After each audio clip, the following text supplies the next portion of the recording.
Hi there, thanks for joining me for another video looking at how to use digital learning and teaching strategies to support numeracy and mathematics in your classroom. In this video we're going to have a look at chance and uncertainty and how you can use again some of the digital skills to help your learners understand that, and also to, as they progress, to be able to demonstrate the knowledge and understanding and indeed application of ideas of chance and uncertainty. So, although this example here on the screen is obviously at a higher level, the activities I've got could be used to model and to demonstrate to younger learners, but also once learners start to approach this kind of level of understanding, and you're really looking for an application of that knowledge and skills, then perhaps computing science and coding is a direction you might want to take that learning in. As I say, working with computing science, the example I've got here is going to use Scratch. Gives learners an opportunity to apply the knowledge and skills that they've developed in their numeracy and mathematics. So I'm going to start with a coin flipping program using Scratch. I created this myself, and feel free to use it. What's great is with Scratch you can look inside it, and I'll explain that as I go through the video as well.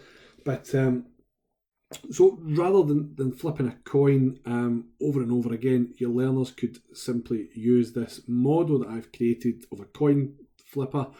I'll put the link to that in the YouTube video, and you can see it from there. But what I've created is, once you press the green flag, the instructions are here on the screen. You press the space button and the coin will flip, and it'll either be heads or tails. And you can see here that the program keeps account for me as well. So after 10, I've quite luckily landed on 5 out of 5, so it is a 50-50 chance. However, if I hit it a few more times, what we'll see is by the time I come to 20, it's not necessarily 50-50. So now those kind of numbers are absolutely fine for, your learners might well want to, certainly having that concrete opportunity and for younger learners to toss the coin and see that happening. But if I want to work in larger numbers, what you can see here is I've put a 100 times button, and every time I press that button, the coin has been flipped 100 more times. So if I want to model 500 coin tosses, it's far more efficient to use a model such as this. And you can see it stays pretty close to 50-50, but it's not exactly 50-50. And it means that your learners are then able to experiment with those large numbers in terms of chance and uncertainty or probability. Again, you can take it all the way up to 1,000, and they could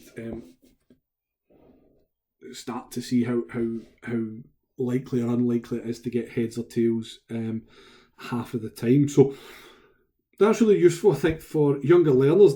There it is. They can use this to practice that, and they could flip large numbers without having to spend half an hour tossing a coin and notating it. But what's also really handy, certainly for more confident learners, is with the see inside button, you can actually look at the code. So you can see what's happening inside. So there is a code for the coin, and there's code for the button here, and that controls the scoring thing. So again, that application about that, you would find it very difficult to write this piece of code without understanding the ideas of chance and uncertainty. So it's you're going to need that numeracy and mathematics to be able to apply it here. But again, I think it's really effective to give learners an opportunity to apply that sort of knowledge and those sorts of skills in real life contexts, such as coding. Now, the next example I've got is perhaps for as learners develop their confidence, is rather than just having a coin that tosses heads or tails, they could do the same with a dice. We can see as I press the button, it's going to flip it 100 times for me, and you can see again the different number of times each number popped up.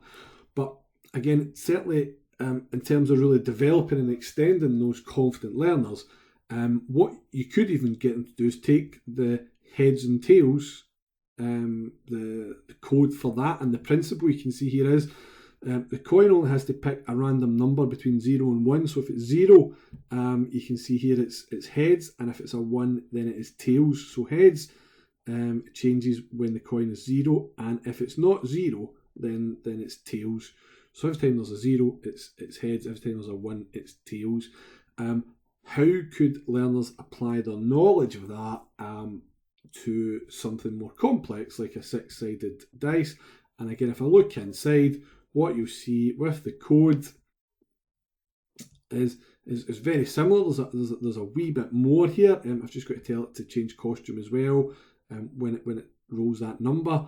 But again, instead of going 0 and 1 this time, just to make it easier to comprehend in terms of the dice going from 1 to 6, if number 1 rolls, then count it as a number 1. If number 2 rolls, then count it as a number 2. And again, all I'm getting the computer to do is pick a random number between 1 and 6. And each time it picks that number, it adds 1 to the table and displays that information. So to be able to go from, if your learners are confident enough to apply this knowledge and these skills, then they could try, if they're again a wee bit more confident with coding, they could then try to edit and adapt this coin toss to be a roll of a dice as well. But again, the project is there. If you want to use that with your learners again, so that they can simulate large numbers of dice roll, and they can, every time they hit the green button, it's going to add another 100, and that's going to go a lot quicker than letting them roll a dice 300 times. And trusting that they notate that accurately. Again, when you start to get to 55s and 57s and your tally marking that could quite easily lead to an error. So again, you can have a look at the spread there and make predictions about the probability of how many number 1s you would get if you rolled at 500, and you could leave your learners to use that tool. So as I say, feel free to use them. Let us know how you get on using them. If you use these in your class, feel free to share us with that on Twitter at DigiLearnScot. And thanks for joining us. I hope that proves useful to you and your learners.